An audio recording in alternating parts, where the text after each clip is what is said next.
Yep, we are ready to go whenever you I are. think today is December 10th, 2014, and I have the privilege of interviewing Francis Goddard.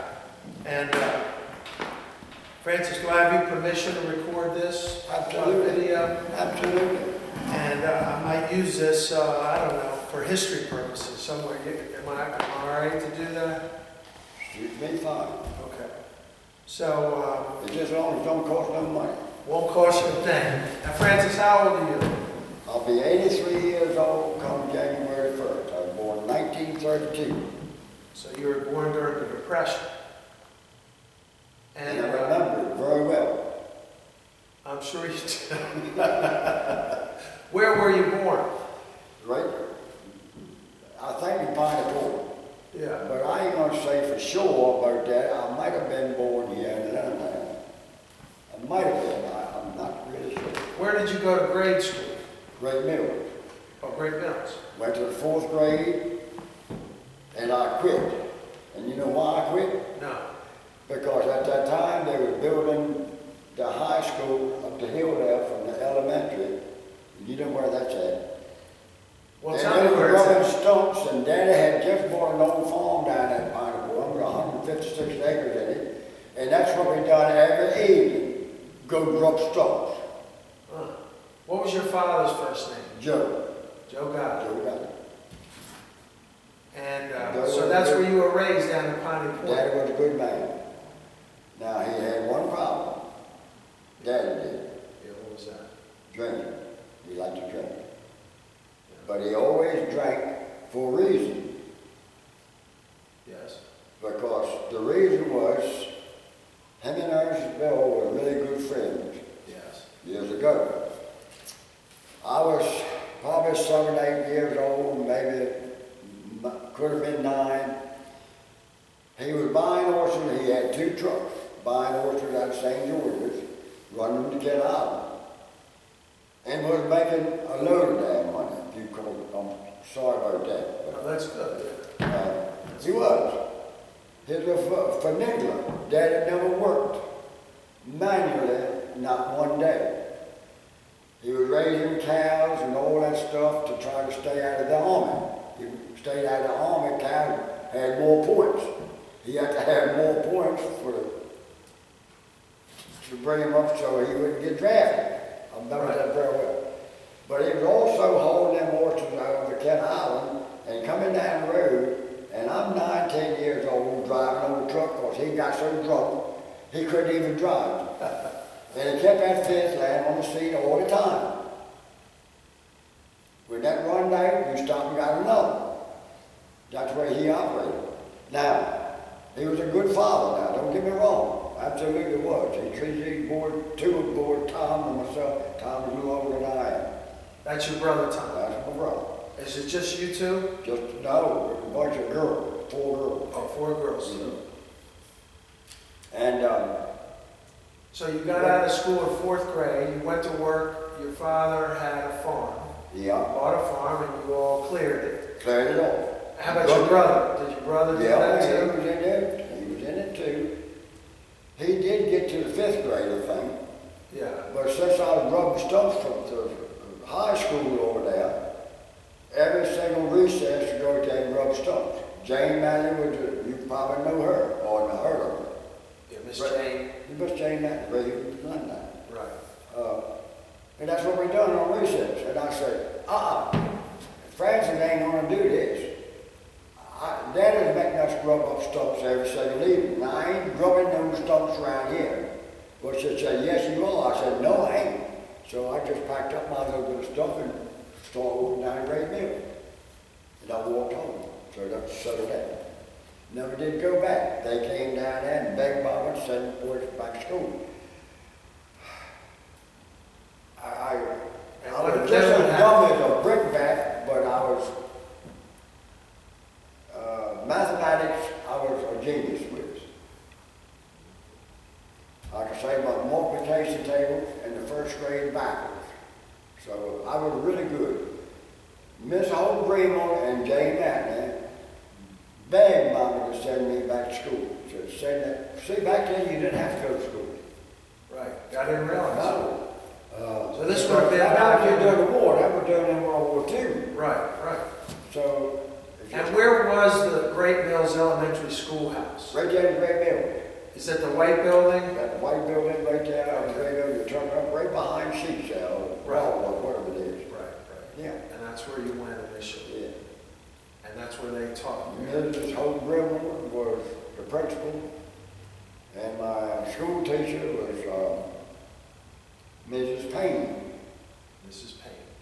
You ever heard the name? I'm sure you have. She's from out of town. I know a lot of Paynes. Yeah. So, what was the first job you had after you cleared your father's land?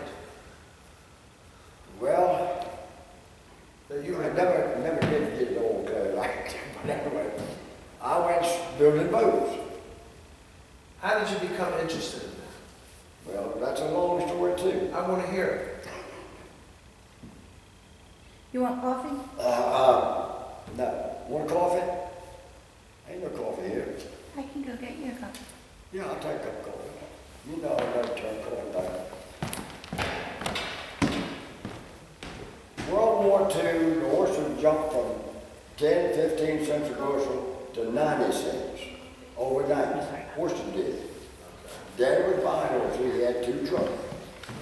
Byron Potter Boy, running them over to Ken Island. So anyway, When you say running to Ken Island, in the truck, driving the trucks over, haul them over there. but there was no bridge there, was there? No, But how did you get him over the there? ferry boat. Oh, the ferry. Yeah, went on a little ferry. I loved the ferry because he would give me, I think it was a 10-cent hot dog. He'd give me 10 cents to go up there and get a hot dog. And that's what he got. Don't ask for 2 because you wasn't going to get it. Dad was a peculiar man at some time. But anyway, but I loved the death of him, I swear, because he was good to us. All right. So horses they went from 10 or 15 cents a tub, a bushel. That's what we always call them, a tub. It's a bushel, a little over a bushel. So I said, Daddy, I gotta have a boat. He said, well, go get Papa. That was my grandfather. What was his name? Ben. Ben Goddard. Ben got it. And you can go up there to a sawmill and Irvin Hewitt, not Irvin Hewitt, but Herman Hewitt was sawing lumber right there in Piney Point, old sawmill back in there. But anyway, I didn't do that. Daddy he had an old barn down there, 90 foot long for the back of the barn. He raised a lot of tobacco, 25, 30 acres of tobacco. And they built that great big stripping room on the back side of the barn. I said to myself, I ain't gonna find no lumber. All the good lumber on that stripping room. I went down and tore it off and built myself a skiff. I did. And it was a pretty damn good skiff as far as I'm concerned. Kept it for 7, 8 years. Till it got burned up in the marsh. Once they do it, I don't know another 4 years. How long was it that you built? I think it was 14, 15 foot skiff. What kind of wood you use? Common so I can get old bull pine. And what did your father say about taking the stripping room down? Mama said, Joe's gonna kill you, Frank. He never opened his mouth about it. Oh, really? No, he didn't. He told Mama, said, tell Francis, Papa get some boards and put it back on the mold, on the stripping room. So Grandpapa said, I'll go get some boards, but I ain't gonna get real good stuff. He said, because you're gonna turn them off and build boats. Well, I would have back then. Daddy, anything I'd done, it was okay. It really was. But you done what he asked you to do. Right. And he was the man to tell you twice about nothing. He told you one time, you better damn sight understood what he said, but he wasn't going to tell you no more. Because he would hurt you bad. How old were you when you built your first boat, do you think? Mama says I was 9 years old. Mama said, I'm going to leave here and I'm going to see my mother too. I ain't been in there since Thanksgiving. How old's your mother? 100, I think she's going on 103. Tell me about her. And her mind is better than mine by far. I can't believe it. What's her name? Ruby, What was her maiden name? she was a pope.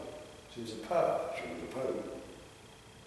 Now, she married a Thomason, Erskine Thomason, but he got killed standing on an old skipjack dredging North Sea in the Potomac River, small skipjack. The lightning hit it and split him half in two. I think it was 34 years old. Huh. So, Mama Lottie remarried again, which was Don McKinney. You know Don McKinney. Yes. Everybody knows Don.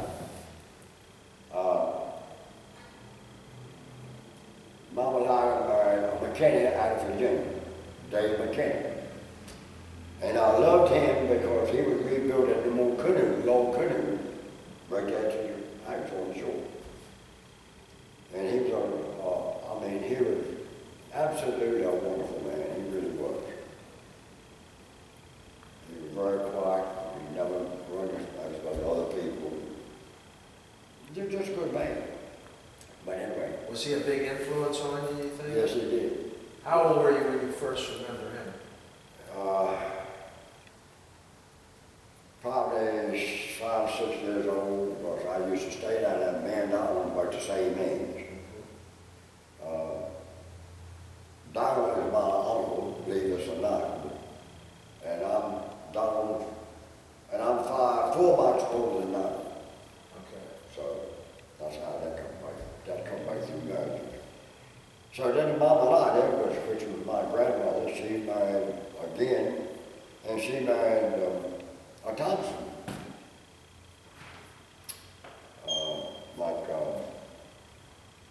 Vernon Thompson, Dick Thompson, Frank Thompson, out of that family of people. And he was a good man too. So anyway, I was 4 or 5 years old at that time because I stayed down there a lot of the time. You stayed down a lot With Donald Mama, Right. my grandmother. Yes. And the reason for that was because Mama Lottie, I always call her Mama Lottie. That would be your grandmother. That would be my grandmother, which is Donald. And that would be Ben's wife. No, Ben Goddard's wife. no, Oh no, this is on your mother's side. that's right, on Your your mother's mother's side. side. Yeah. Okay. And the reason I like to stay down there because she'd let us go in the woodshed and she'd go down over to Wise's store, which was Wise's store down there, which they was on. Oh, since it was on. And when she went to store, she'd always get me a handful of cigars. And she would tell me, of all places, now you boys get in the woodshed and smoke them cigars because David's on the shore.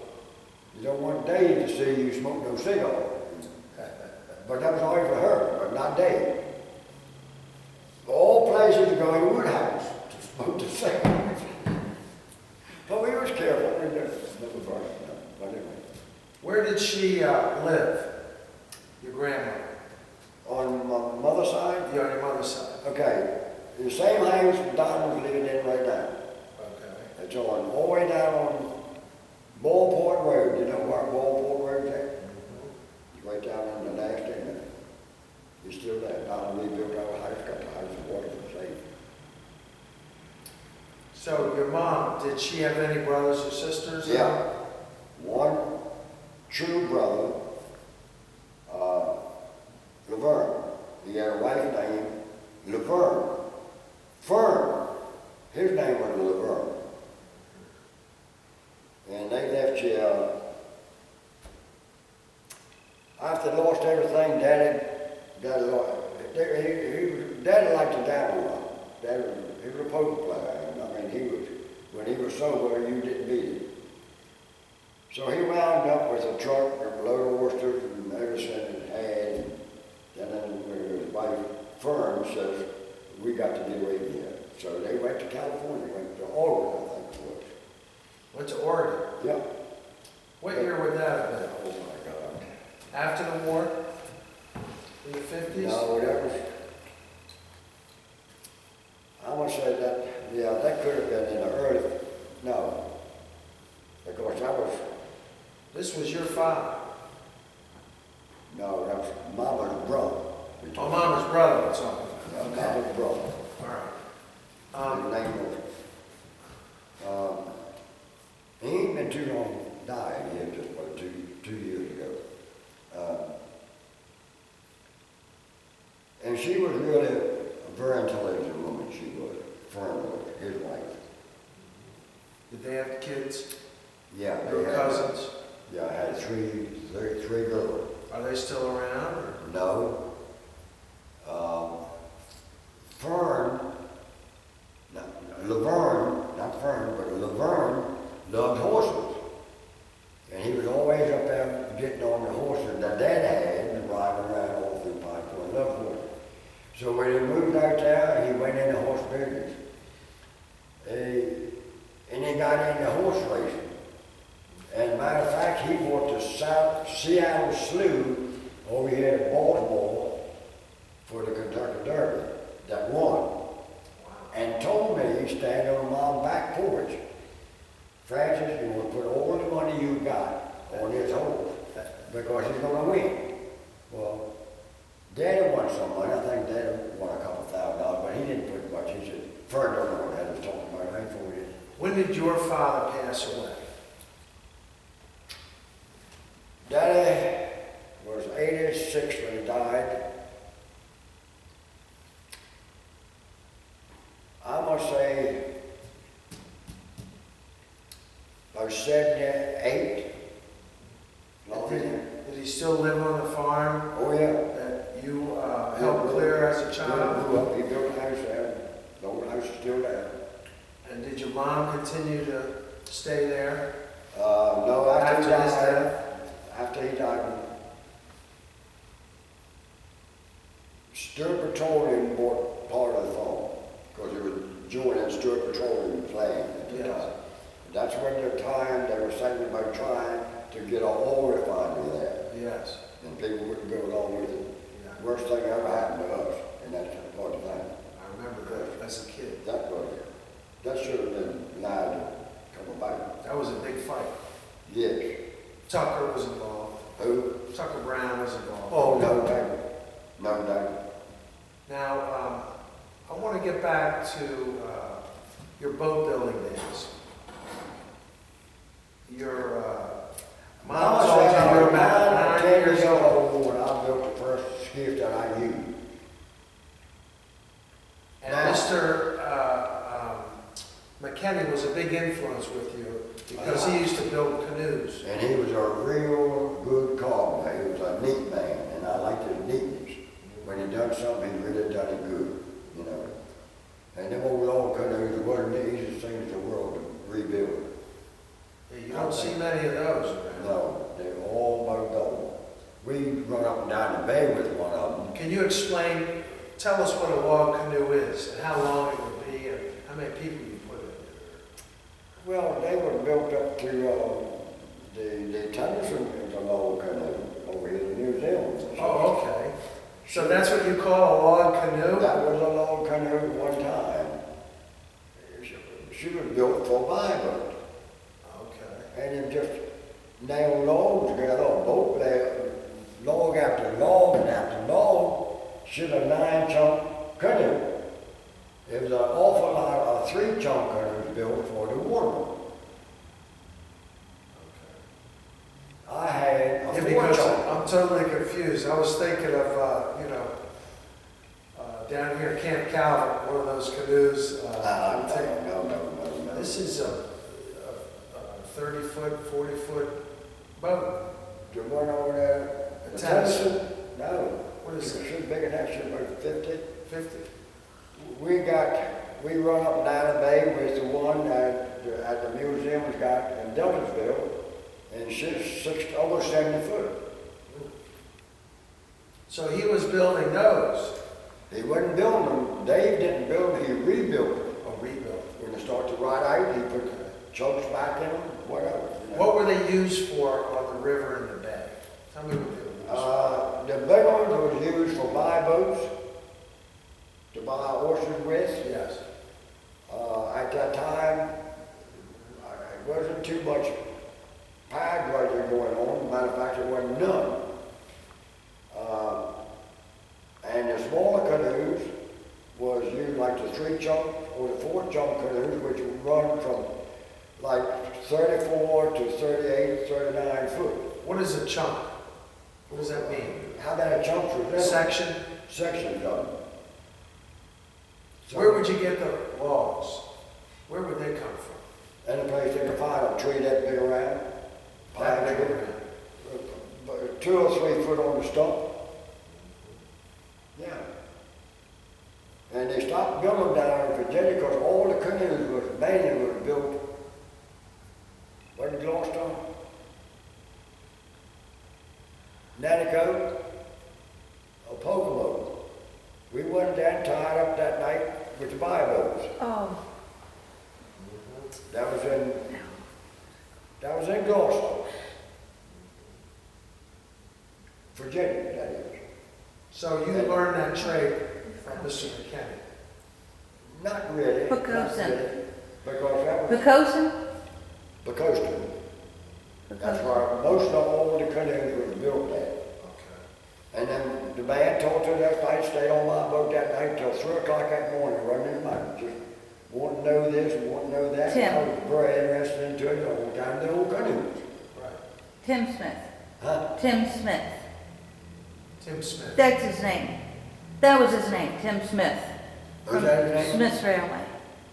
Well, he said his father built all the canoes right here. I've been needing to go around there, and he's got a great big old railway down there, I think it was about the biggest on the bay. He can haul 100-foot boats and stuff like that, but anyway. I never got the time to do it, but one of these days I'm gonna drive down there. I gotta go to Dorset anyway, to look for some seed oysters, but anyway. I'm gonna go in there and find out what the hell was going on. And he said, well, all the canoes are built here. Well, I knew they was built down there somewhere because there was a Nanticoke canoe and a Pocosin canoe. The Nanticoke canoe was a pot-belly canoe. Wasn't very few of them ever built. They was hard work on them, and they're small, 25, 28 feet at the biggest. But the Pocosin canoe they built were big. There was one in Deltansville,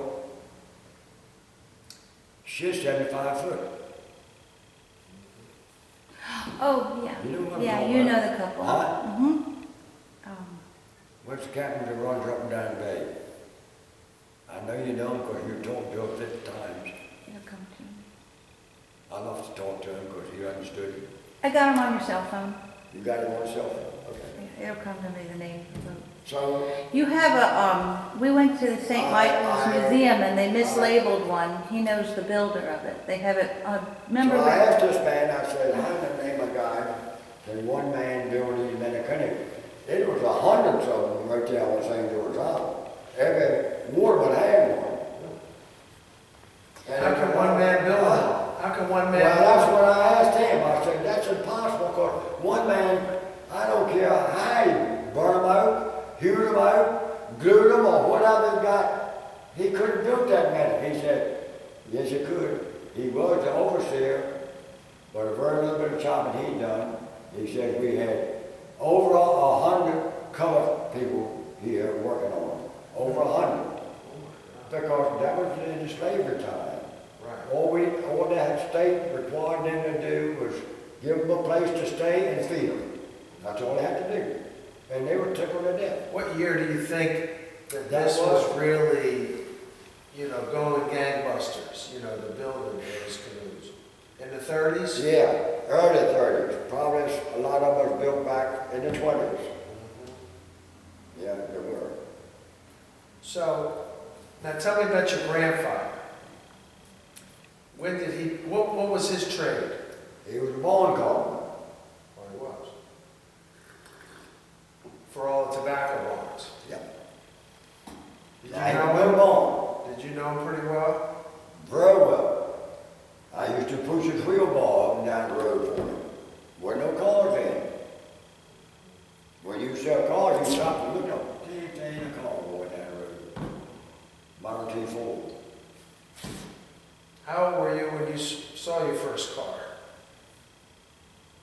say 5 years old. How did They really people, made it. how did people get around? Horse and buggy. You remember that? Very faintly. Daddy had one, but Daddy bought a Model T, Mama said, and I'm saying, right after I was born, Daddy bought a Model T. Did he ever tell you what he paid for it? No, not that one, but then she said later on, he bought a Model A. A Model A. That was a couple of years later, 375. $375. Yep. Convertible too, that was a convertible. Dad was gallivanting then, so So, you know, I always thought Wiser's store was down in Medley's Neck. I didn't realize they had one down the island. Was there two Wiser stores? Or, now you got me on that. you know Walter Wise here from Lyon? Yes, I do. Yeah. Yes, I do. Now, his father was at a store, didn't he? Wiser store. You know at Medley's Neck, the Briar's ice cream sign? As you take a right down going towards Abel's Wharf. It seemed to me like I've heard about it, but I don't think I've ever been in it or seen it. Yeah, what's not there? I haven't been there But since. Is Wiser's store still standing? No, it's been down, it's been going down a long time. And that was It was right there where the Catholic church is, where St. George Island right now. Okay. Just one there, and the old schoolhouse set down, where Mama went to school. Your mom, where your Yeah. mom went to school. Yeah. I went to school there up to the 6th grade. The school teacher, my mind ain't with it. Well, let me switch gears on you. What was the second boat you built? I know your first boat when you were 9. What was your second boat? Then Tom says, my brother says, Francis, if I get the lumber, would you build me a boat? I said, I'll try. I said, how big you want it? He said, I'd like to have a big skiff. They call them skiffs, they're all flat bottom. He said, I want a big one. Well, I said, how big? What are you talking about? Because I had built a 16-foot one, you know. Right. As a matter of fact, I had built 2 by that time. I said, well, you get the lumber, and I'm going to think about it. I said, well, how much you going to pay me? He said, I don't know, can you build it for $20? I said, I think I can. But back then, I was quick, you know, know what I wanted to do, and I could probably build it and finish it in 2 days. So, That's if good money. You're damn right, it was good money. $10 was $10 back then, you know. Right. So anyway, I'm crazy. Don't you It know wasn't, I'm crazy? it wasn't 2 gallons of gas. No, it wasn't. None. Wasn't no gas used on it. So I don't know. Then I wound up building me another one. And Daddy had bought a little by boat called Warren Jr. And he was running horses in Virginia with that. And I rebuilt the whole boat just about from the water up. And she was in very good shape. What, his buy boat? Yeah. And I put a new How big was your brother's boat you built? I think almost 18 foot. You got 18 foot boards and you lose. And how did he power it? There wasn't no outboard motors. Well, how'd you get around? It probably sculled it across the creek or whatever. We done a lot of sculling back then, you know. I done some, just sculled across the creek. I did my motor was messed up. But your father was he's sort of into everything. He was into cows, he was into Daddy was in everything. Daddy made oysters, and, Daddy made them.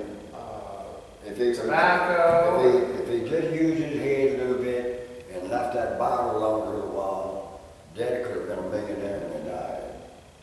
Because I remember one time coming down the road, like I said a while ago, he always had a purpose to get drunk. He'd get drunk, run in the horses over at Cat Island, run across the ferry. That was an all-day trip. Them old trucks wouldn't carry 200 bushel of oyster. Because I would have had them little straight 6-cylinder engines in them, you know. Didn't have no power, 40 miles an hour at the best. And he got drinking bad coming down the road, and I was driving, trying to drive, and I was only about 9 years old, if I was that old. But at least I was sober, I wasn't drinking back then. He said, Francis, put that truck in there, higher up. You remember higher up, the name higher up? No. The farmers market up there in Hughesville? Oh, no, I didn't realize he was. Well, they were good buddies. Well, now he's trying to stand Spell out. is it R-U-D-D, Rudd? Rut? Oh, Rudd, Rudd. R-U-T-T. Yeah, Okay, Harry that Rudd. sounds about it. All right. I said, Daddy, you can't go in there, you drunk, you don't know when the door. He wouldn't open the door to pee, he'd pee right in the floor. He didn't give a damn. That's what you do. You know when he got drunk, man, you didn't know what was messing on that tape, I swear to God. They were shooting me. But how long would it take you and your dad to deliver your oysters to Ken Island and get back home? All day. All day. Would you stay over there when you got there once you sold them? Or would you? No, as soon as they didn't take them, they didn't jump in the back of that truck, they would shove 200 bushel drove out. Be 3-4 heads shoving down the back of that truck. And then during the war, you were getting 90 cents That's when, yeah, that was later 90 on. cents a bushel. That's when it got high, 90 cents a bushel. And he Oh. would, every time they'd go over there, he'd lie to me, and I said, Dad, why you want to do that? Now do me a favor, I want you to describe the St. George's Island, because you said there was, I don't know how many you said log canoes that were in there when you were growing up. Let's bring it in to the 40s, like when you were a teenager. Describe what was going on down the island back then with the water industry. It was really good. When the market went up like from 10 cents to 80 or 90 cents a bushel for oyster, everybody thought they were going to get rich overnight. There was one hang up because there was a lot of people that were Potomac River that delivering a lot of oysters, you know what I'm saying, producing a lot of oysters. A lot of oyster houses in Virginia, and we didn't have the market every day. Now, if we had the market every day, oysters were that deep anywhere you wanted to go in St. George, it was just, bars were full of the British kind.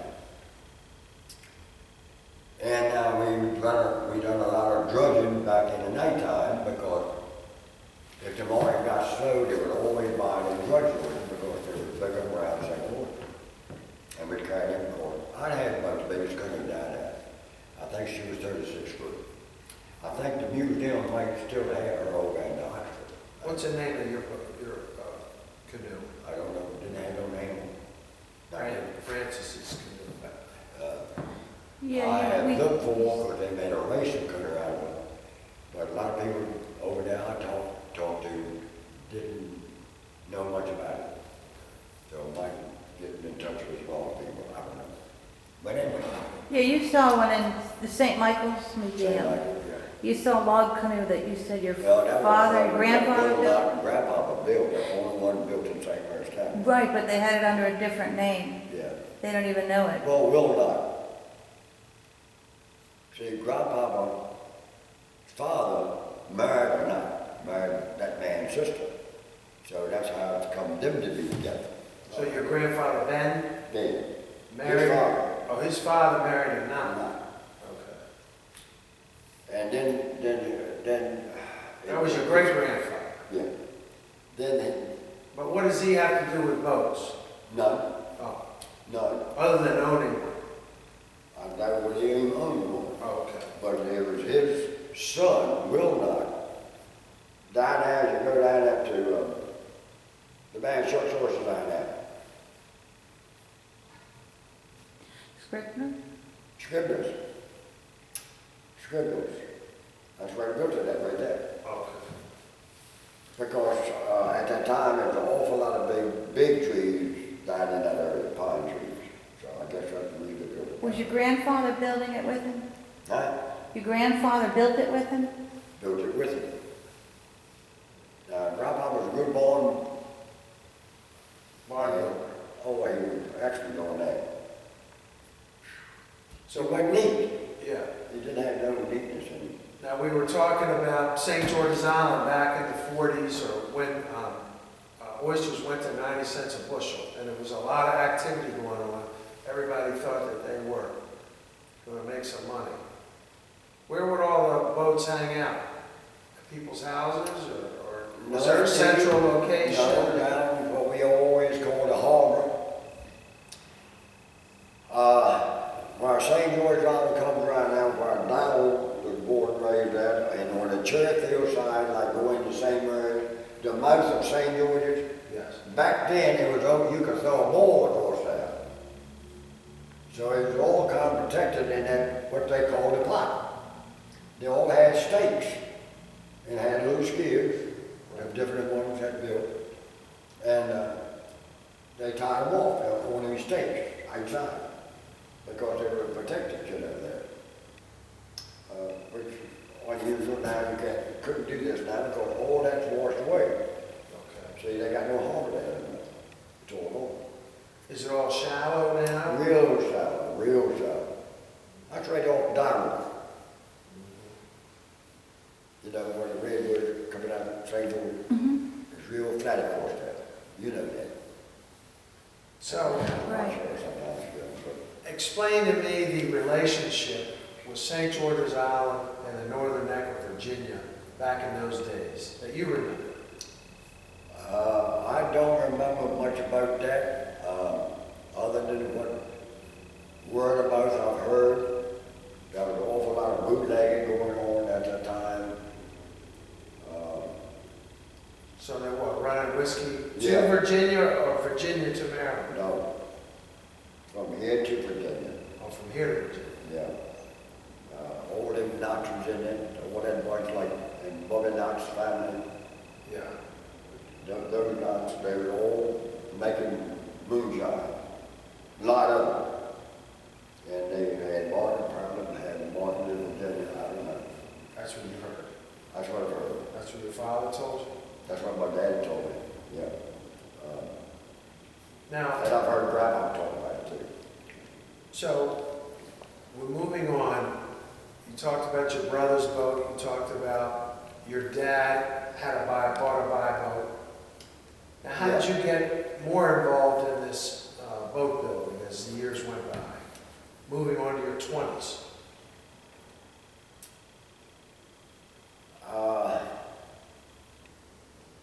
Tell me what your 20s were like. You don't even want to know. I do want to know. Will we leave the room? Damn basketball, that's all I was. Well, you had fun. I bet you were gorgeous. You had a lot of fun. You so-called fun, you want. Riding up and down the river. Not a river, call it, whatever. But in boats too, I had a lot of fun.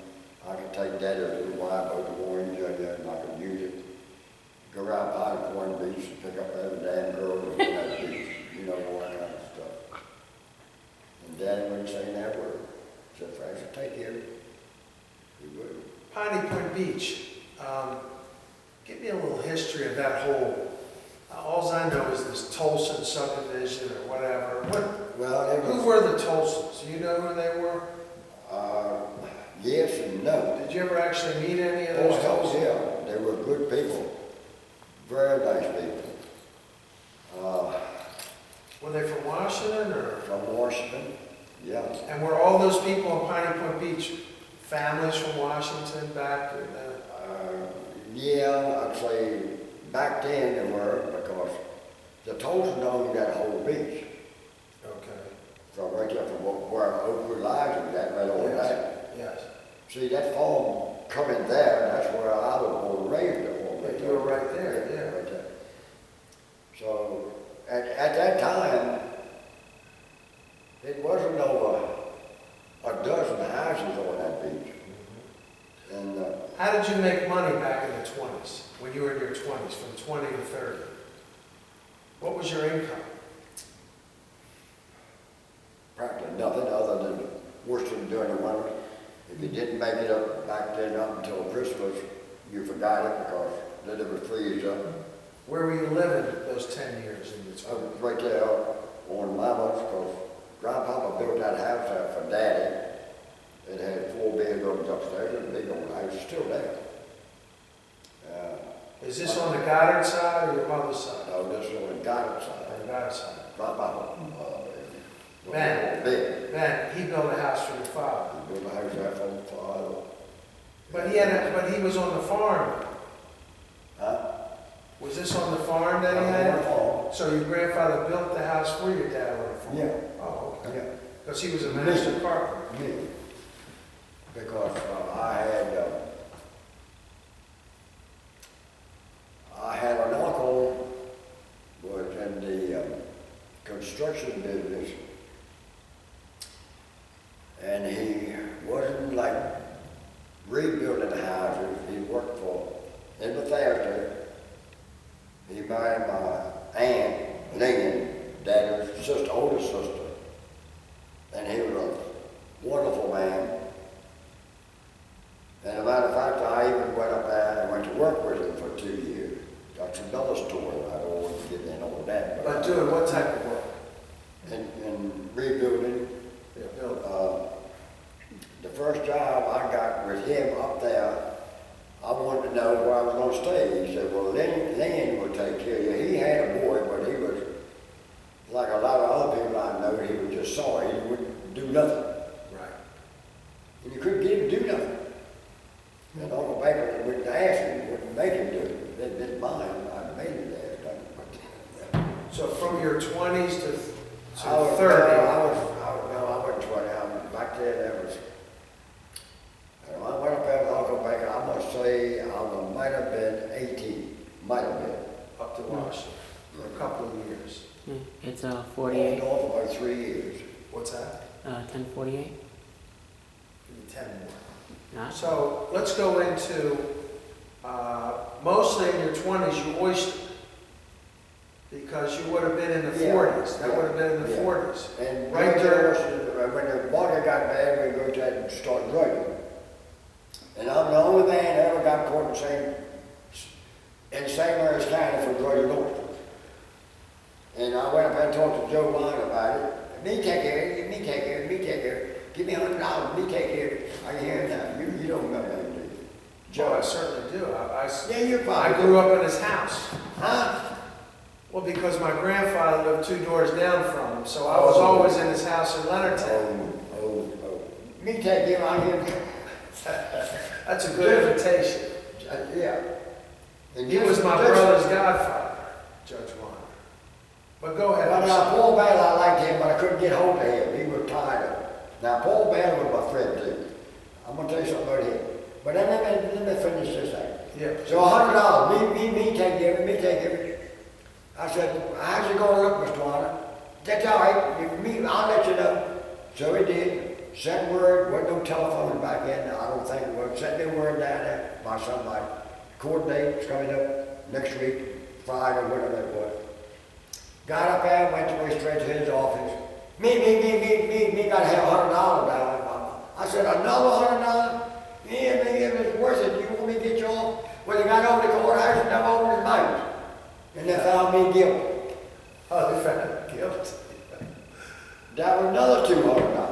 Oh. Now, I'm going to tell you, Captain, and I believe you might have been your grandfather was judge then. Oh, my. If it hadn't been for him, I think they would have hung me because everything in the DNA was there. Oh, my. Every one of them. It must have been 50 of them had the DNA down there. Make sure that trial got convicted. I have a letter with the Dorsey firm on it. It's a letterhead paper of his files from that. And yeah, I have files. I have When was original that, in files. the 50s? Yeah, I'm going to say it probably was in the 50s. Yeah. Yeah, you were in your 20s or 30s. No, I wasn't that old. I was born 1932. Yeah, so I could have been. if you were 30. Well, I was married. I got married when I was 19. married when you were 19? Yeah, 19. How many children did you have? 6. And Go through their names and tell me a little bit about each one of them. In a positive light, I all can't. positive. I can't do that. Go from top I to got bottom. one that I trust with my heart. Yeah, The oldest one, Kathy. okay. She cannot get along with the rest of them. Won't have nothing to do with the rest of them. I understand very well. All right, Judy is one that's caused me all my problems. The second girl. okay. She's caused all my problems. Every one of them. Let's move on. The next one. Now comes Pam, Yes, and then it comes Wayne, yes. then it comes Cindy, and more. Yes, one Yeah, more. Doug, the youngest boy. Don't Doug. forget that. Don't get that, that's it. Do they all live in Southern Maryland? No. Okay. Judy does,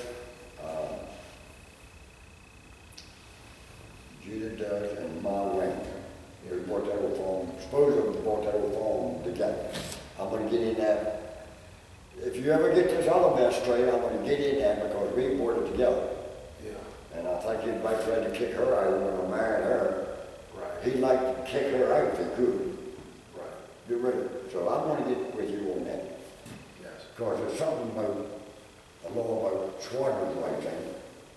Oh, yeah, yeah. Huh?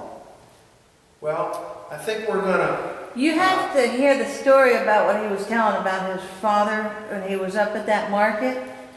If you Yeah. gotta go now, you have to hear him tell that tell me about story. that story, when your father went up to He see was Mr. drunk. Your Rutt. father was drunk. Mr. Rutt.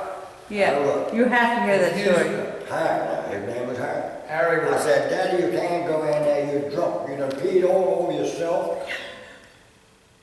He wouldn't hit you, he would, do what I ask you to do. You'd go. I said, Dad, I ain't gonna do that. Well, he pushed me with that truck. Well, I went to that doctor. Dad had a little old shack out there for his office. The farmer's market, they really not got going very good. Had a lot of cows back in that there. So I knocked on the door, and he opened the door, and I said, my father would like to talk to you. He said, tell him come on in, I said. He said, no, you come over here. He said, is he drunk? I said, yeah, he's drunk. He walked right on out the door. He said, I gotta have some cash, I told him. Well, I often wondered, he had that old state buyer truck that big, why he always carried that damn tailgate with board hauling horses never needed it, you know. Why you always got that tied up out slapping and beating them, coming loose and all. You never said nothing. Well, I found out why. Because, excuse me. So when he got in there wanting them cows, he was buying these cows to stay out of the army, and he said, I want to buy some cows. Francis drive the truck around the morning, around behind. They had a ramp that drove the cows in the morning. Well, he loaded that old truck with cows. They were so poor, some of them couldn't even hardly stand up. They were even back and falling down. I said, Daddy, why you buy all that mess of cows? We ain't got enough to hay to feed them this winter. Here we go. I joined and wrap you again like on the shoulder down on the knee. I said, Daddy, they're gonna starve to death. We ain't got that much hay. Come on down the road. He said, pull in here and let down. I said, what do you want to go in and let it down for? You drunk, you can't talk to nobody. Pull up out of Ernest building. I shot right in that Ernest building, right on the street. Dumb ain't pulled off the street or nothing. Go in there and get him. Go in there and get Ernest. Tell him come out here. That time we got out of the truck. Now, if you had just listened to that story that he was telling Ernest Bell about the cow, you wouldn't have believed it. First thing Ernest Bell said, Joe, you drunk again. Said, yeah, I know, I know. He said, and I do dumb ass things. He said, I don't know why I do this. I just don't know why I do this. And he said, I ain't got enough money to buy oysters with now, to buy oysters with this evening. But that's dog. Down here, you put all those flat out dog in the Bible. I come near about saying something. The glove compartment, there was so much money packed in the glove compartment, you couldn't even get it shut. And he would tell down his bill now, he didn't have enough money to buy oysters with. He'd done that dumb thing up there, buying calves. I know exactly what they paid for them, come near about getting myself in big trouble. He paid $840 for the whole truckload. Well, he said, Mr. Bill, he said, I bought these cows, and Francis said, we ain't got that bit of hay down there to feed them. He said, they're all going to starve to death. He said, can't you use them? He said, Joe, how much you got in them? He said, I don't know. He said, I think I got $1,400, $1,500. I was getting ready to open my mouth, and he stomped right down on my toe. Stepped right on. I said, so I didn't say nothing. He said, Joe, how much you got to get out of it? He said, I'd like to get enough money to buy horses with it this afternoon and tonight. He said, well, how much would that be? He said, it's got to be $3,000 or $3,500. Ernest Bill sat right there and wrote him a damn check out and give it to me and go over to the bank. He said, they know who you are.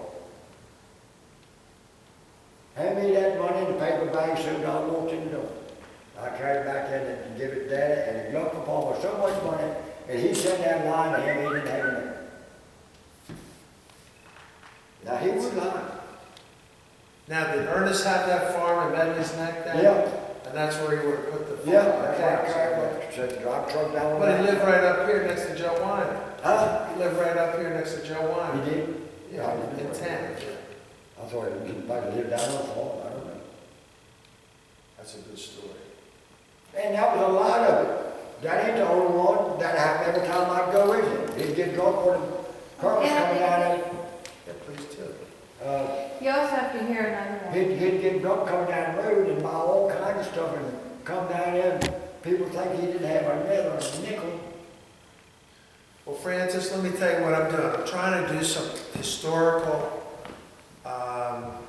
interviews with people that know a lot of history and I think are good people. So this will be our first, time together. But I plan on getting together again because there's a lot of stuff I want to ask you. So,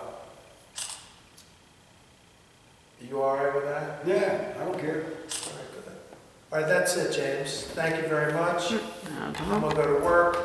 And on your case, it got continued to February.